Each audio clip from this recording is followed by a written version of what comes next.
Insidious, The Red Door is finally out in the movie theatre, and how do I feel about the franchise? I actually quite like 1 to 3, and then it dips off massively, and this had huge potential. Going to revisit the Lamberts once again, the best like family in this entire saga, and the red-faced Darth Maul demon is back to terrorize them once again, and how could this be bad? I don't know, but it kind of is. The story, yeah, on paper, going to see the Lamberts again, the red-faced demon, this should be like an instant goal, bruv. This should be an easy strike, big dollars. I don't know why they even made this movie, bruv. It's kind of a mess. In the script department, it is a fumble, bruv. You bring the Lamberts back, and then they have hardly any screen time together because they're dealing with separate things. That confuses me so much. Like, what is the actual point in doing that, bro? By the way, this is spoiler free. That's not a spoiler. I'm just keeping it real how it is. And then the biggest slap in the face, the Red Demon. My man's in the movie. I think he had more screen time in the first movie than his own fucking movie. I don't know what is going on, but yeah, the script was pretty goddamn bad. I'll try to keep things positive.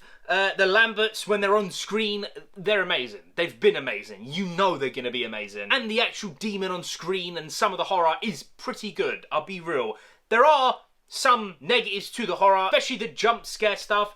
I get really pissed off if a movie relies only on jump scares.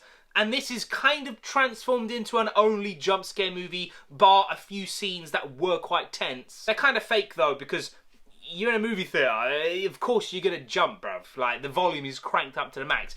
I know if you watch at home, you will not jump at this movie. Unless you've got like some big boy headphones on, you'd probably just be like, cool, you know, your generic horror thing. There's nothing really new kind of thing in the horror department. It's kind of just meh. And I feel like this movie was kind of meh. I don't know why they done this. Like, if you're gonna end it with the Red Demon, the man that started the whole goddamn thing, bro, he was terrifying in the first movie. You're gonna end it there, if this even will be the ending, because if it makes big dollars, you know they'll force another fucking one. But if this is the ending, you let it down again, bruv. Like, he's so scary, and you just flopped it. However, after all those negatives, we ain't even on the worst one. Ladies and gentlemen, this has the biggest recap I have ever seen in any goddamn movie in my life. In fact, you could watch this movie and none other in the franchise and you're going to be clued up. You're going to know exactly what is going on, and I don't know why they done that. This is a movie franchise with so many movies prior. Like, you'd think